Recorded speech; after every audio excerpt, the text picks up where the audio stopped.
இன்றைக்கி நம்ம வீட்டில் 1/2 கிலோ சிக்கனை இன்றைக்கி பிரியாணி பண்ணியிருக்கேன். ரொம்ப ஈஸியாக பண்ணக்கூடியதான். எப்படின்னா நான் தனித்தனியாக லேயர் போட்டு பண்ணுறேன். அது அப்படி பண்ணும்போது ஈஸியாகவும் இருக்கும். உங்களுக்கு ரைஸும் நம்ம கரெக்டாக நமக்கு சாதத்தை வடித்து எப்படி வேணுமோ அப்படி பண்ண முடியும். இந்த பிரியாணி பிள்ளைகளும் பெரியவங்க எல்லாருமே விரும்பி சாப்பிடக்கூடியது. நல்லா ரொம்ப டேஸ்ட்டாக இருக்கும். நான் இதில் கசு நட்டு கொஞ்சம் சேர்த்துருக்கேன். அதனால் இது ரொம்ப சூப்பராக டேஸ்ட்டாக இருக்கும். வாங்க இந்த பிரியாணி இப்போ எப்படி பண்ணலாங்கிறது பார்க்கலாம். வாங்க இந்த பிரியாணிக்கு என்னென்ன வேணும், எப்படி பண்ணலாங்கிறதும் பார்க்கலாம். நான் 1/2 கிலோ சிக்கன் இந்த அளவு வெட்டி நல்லா கழுவி வச்சுருக்கேன். ஒரு மீடியம் பீஸுன்னு சொல்லி வெட்டினீங்கன்னா அவங்களே வெட்டி தந்துடுவாங்க. இதுக்கு வெங்காயம் 150 வெங்காயம் நீளமாக வெட்டியிருக்கேன். இஞ்சி பூண்டு ஒரு 5 ஸ்பூனு இஞ்சி பூண்டு, தக்காளி 150 தக்காளி, கொஞ்சமாக கொத்தமல்லியும் புதினாவும் ஃப்ரெஷ்ஷாக உள்ளது வெட்டி நல்லா கழுவி வச்சுருக்கேன். இதுக்கு ஒரு 25 கிராம் கஷ்யூ நட்டு, இதுதான் ரொம்ப முக்கியம். இது போட்டிங்கன்னா சூப்பராக இருக்கும் பிரியாணிக்கு. அடுத்தாப்பில் கொஞ்சமாக முழு கரம் மசாலா. இப்போ நம்ம இதெல்லாம் தாளித்து வேகும்போது என்ன மசாலா ஏட் பண்ணணுங்கிறதையும் பார்க்கலாம். இப்போ நமக்கு இதெல்லாம் எடுத்து வச்சுட்டு கேஸ் ஆன் பண்ணலாம். கேஸ் ஆன் பண்ணியாச்சு. ஒரு பாத்திரத்தை வைக்கலாம். எண்ணெய் சேர்த்துக்கிடலாம். நான் கடலெண்ணெய் சேர்க்கேன். 100 எண்ணெய் சேர்த்துக்கிட்டேன். பிறகு மிச்சத்துக்கு நெய் சேர்த்துக்கிடலாம். எண்ணெய் சூடாயிடுச்சு. இதில் கரம் மசாலா சேர்த்துக்கலாம். ஒரு சின்ன பட்டை போடுறேன். 6-7 ஏலக்காய், 4 லவங்கம், அதாவது கிராம்பு. இப்போ இதில் வெங்காயத்தை சேர்த்துக்கிடலாம். வெங்காயம் நல்லா ப்ரௌனாக வேகட்டும். கொஞ்சம் லைட் ப்ரௌனாக வெங்காயம் வேகட்டும். ஒரு நிமிஷம் வதக்கிட்டு நம்ம இஞ்சி பூண்டு சேர்க்கலாம். இதில் இப்போ வதங்கிடுச்சு. இஞ்சி பூண்டு சேர்த்துடலாம். எடுத்து வச்சு இஞ்சி பூண்டு சேர்த்துறோம். 5 ஸ்பூன் அளவுக்கு சேர்த்துருக்கேன். இது 1/2 கிலோ சிக்கன். இஞ்சி பூண்டுடைய பச்சை வாசனை போகணும், அது வரை வதக்கிக்கிடணும். இப்போ பச்சை வாசனை இல்லை, நல்லா வதங்கிடுச்சு. இப்போ எடுத்து வச்ச தக்காளி சேர்த்துக்கிடலாம். அது கூட 5 பச்சை மிளகாய். தக்காளி போட்ட பிறகு இந்த சிக்கனுக்கு தேவையான உப்பு சேர்த்துக்கிடலாம். நான் பெரிய உப்பு சேர்த்துருக்கேன், கல் உப்பு. தக்காளியும் சீக்கிரம் மசிஞ்சிரும் கல் உப்பு சேர்த்து வதக்கும்போது. இப்போ இதில் நம்ம நறுக்கி கழுவி வச்ச கொத்தமல்லி புதினாவை சேர்த்துக்கிடலாம்.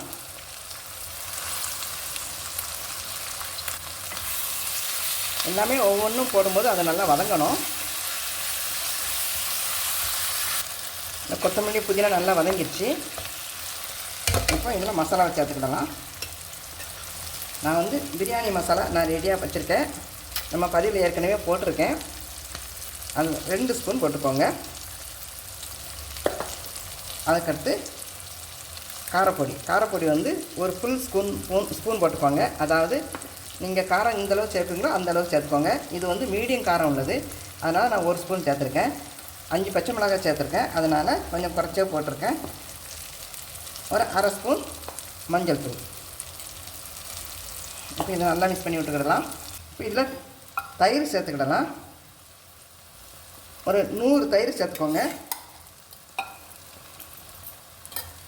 தயிர் நம்ம சேர்க்குறது மட்டன் சாஃப்டாக இருக்கும். அதாவது மட்டன் சிக்கன் சாஃப்டாக இருக்கும் வெந்து வந்தால். அதுதான் தயிர் சேர்க்குறது. கொஞ்சமாக ஜாதிக்காய் பவுடர் சேர்த்துக்கோங்க, நட்மக் பவுட்ரு.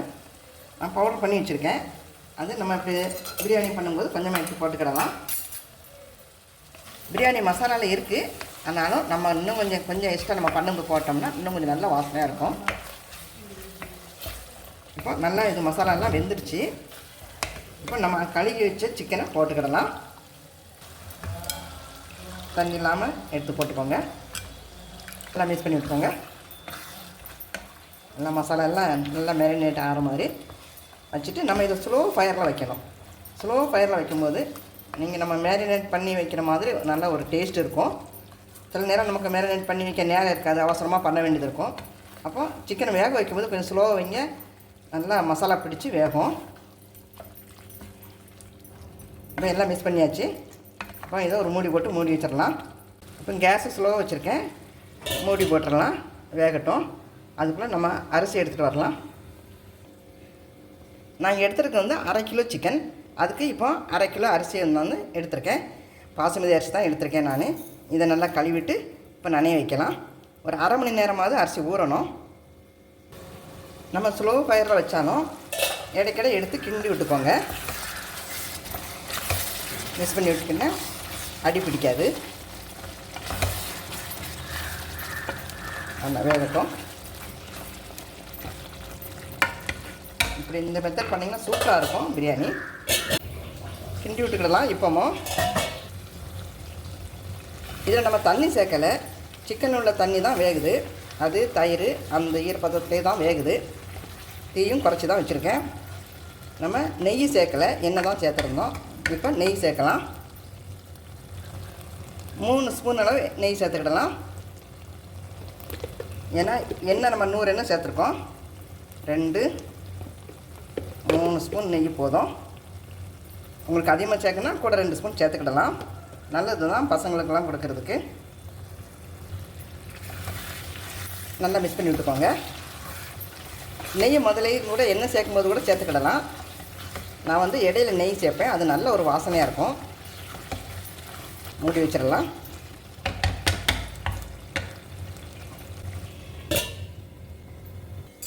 நம்ம எடுத்து வச்ச முந்திரி பருப்பை நல்லா கழுவிட்டு ஒரு 10 நிமிஷம் நனைய வச்சுருந்தேன். இப்போ இதை மிக்ஸி ஜாரில் சேர்த்து அரைச்சி கொண்டு வந்துக்கலாம். நல்லா நைஸாக அரைச்சிக்கோங்க. நைஸாக கிண்டி விட்டுக்கோங்க. சிக்கன் பிடிக்காத அளவுக்கு வேக வச்சிங்கன்னா டேஸ்ட்டாக இருக்கும் பிரியாணி. இப்போ இதில் அரைச்சி கொண்டு வந்த முந்திரி பருப்பை சேர்த்துக்கலாம். நல்லா நைஸாக அரைச்சிருக்கேன். அது கூட கொஞ்சம் தண்ணி சேர்த்துக்கிடலாம். மிக்ஸி ஜாரை கலந்து தண்ணி சேர்த்துக்காச்சு. இப்போ நல்லா மிக்ஸ் பண்ணி விட்டுக்கோங்க. இந்த ஸ்டேஜில் உப்பு தேவைன்னா பார்த்து போட்டுக்கோங்க. அதாவது நம்ம கொஞ்சம் தூக்கலாக இருக்கணும் உப்பு. லேசாக உப்பு கரெக்டாக, நம்ம ரொம்ப குறையாக போடக்கூடாது. கரெக்டாக இருந்த மாதிரி கொஞ்சம் தூக்கலாக இருந்தால் கூட நடக்கும். இப்போ நல்லா மிக்ஸ் பண்ணியாச்சு. இதை கொஞ்சம் ஸ்லோ ஃபயரில், இன்னும் கொஞ்சம் ஸ்லோ ஃபயரில் வச்சுருங்க. முந்திரி போட்ட பிறகு கொஞ்சம் அடி பிடிக்கும், அதனால் அடிக்கடி கிண்டி விட்டுக்கோங்க. இப்போ இதை மூடி போட்டு இதை பக்கத்தில் அடுப்பில் வச்சுட்டு இதில் ரைஸுக்கு தண்ணி வைக்கலாம். இந்த பக்கம் ரைஸுக்கு தண்ணி வச்சிடலாம். தண்ணி நல்லா கொதிக்கணும் ரைஸுக்கு. ரைஸ் போட முன்னால் தண்ணி கொதிக்கும் போது ரைஸ் போட்டால் அப்போ தான் கரெக்ட் பக்குவத்தில் இருக்கும். இப்போ இதில் உப்பு போட்டுக்கிடலாம். தேவையான உப்பும் தூக்கலாகவே இருக்கணும் ரைஸுக்கு. அதில் கொஞ்சமாக எண்ணெய் விட்டுக்கோங்க. அப்போ ரைஸ் வந்து ஒன்றோட ஒன்று ஒட்டாமல் இருக்கும். ஒரு ஸ்பூன் அளவு எண்ணெய் விட்டால் போதும். மூடி வச்சுருங்க. தண்ணி கொதிச்சிருச்சு. தண்ணி கொதிக்கவும் நமக்கு அரிசியை போட்டுற வேண்டியதான். ரைஸை சேர்த்துருவோம். அரிசியில் தண்ணி இல்லாமல் சேர்த்துக்கோங்க. ரைஸ் போட்ட உடனே லேசாக மிக்ஸ் பண்ணி விட்டுக்கோங்க. ஏன்னா அரிசி போட்ட உடனே கீழே போய் அது அரிசி எல்லாம் கீழே படிஞ்சிருக்கும். லேசாக மிக்ஸ் பண்ணி விட்டுட்டு மூடி போட்டுடலாம். மூடி போட்டோன்னே சீக்கிரம் கொதிக்கும். ரைஸ் நல்லா கொதிக்குது. நமக்கு 75% தான் அரிசி வேகணும், கொஞ்சம் வேகணும். இதை அடிக்கடி பார்த்துக்கிடணும். கொதிக்கன்னு பேசாமல் இருந்துடாதங்க. அது கரெக்டாக அந்த அரிசி வேகும்போது தான் பிரியாணி வந்து சூப்பராக இருக்கும்.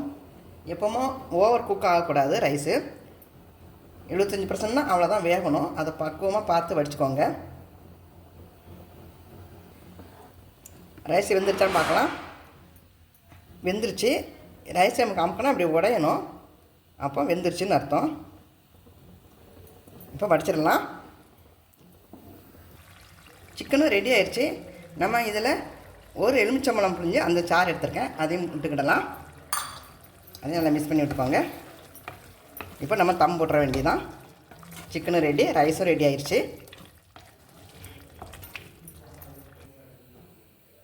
ஒரு பழைய தோசைகளை அடுப்பு வச்சுக்கலாம். தம் போடுறதுக்கு கேஸ் சமையல் கொஞ்சம் ஸ்லோ வச்சுக்கோங்க.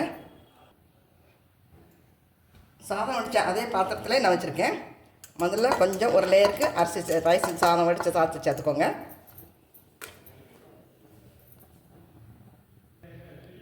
இப்போ நம்ம பண்ணி வச்ச சிக்கனை லேயராக போட்டுக்கிடலாம்.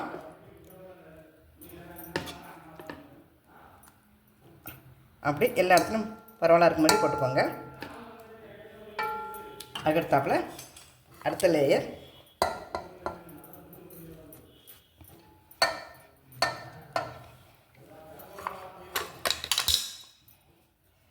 இதே லேசாக இப்படி எல்லாம் பரத்தி விட்டுக்கோங்க.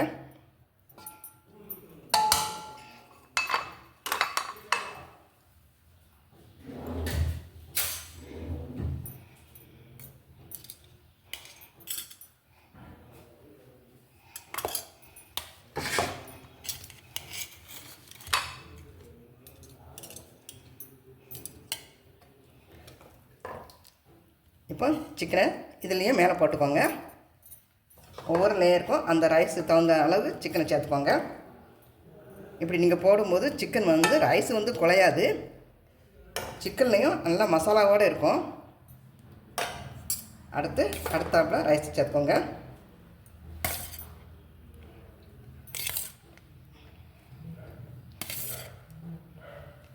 இது கரெக்டாக இருக்கும். இப்போ அடுத்த லேயர் சிக்கனை சேர்த்துக்கோங்க. இது சூப்பராக இருக்கும். இந்த மெத்தடில் பண்ணி பாருங்கள்.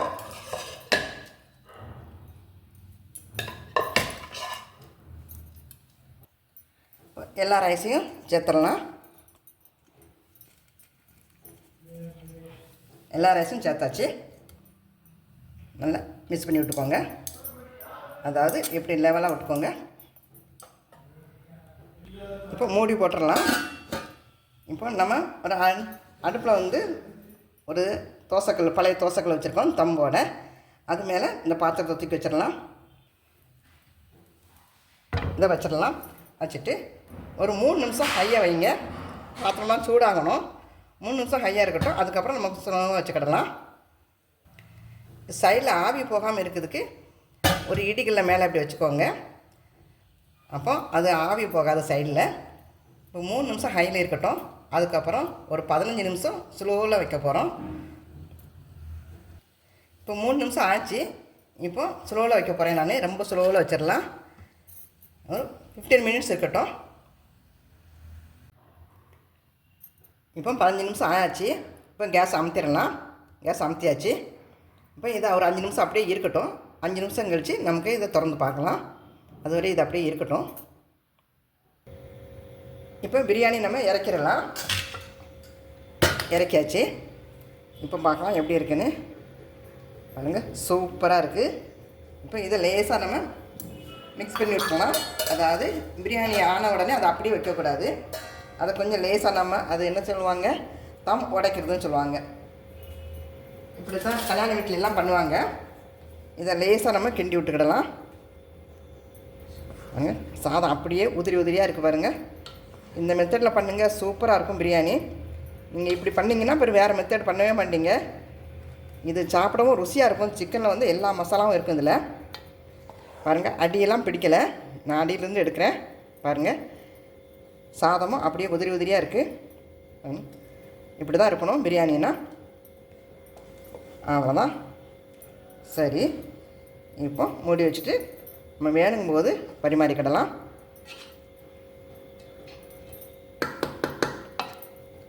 பிரியாணி, சூப்பரான பிரியாணி ரெடி ஆயிடுச்சு.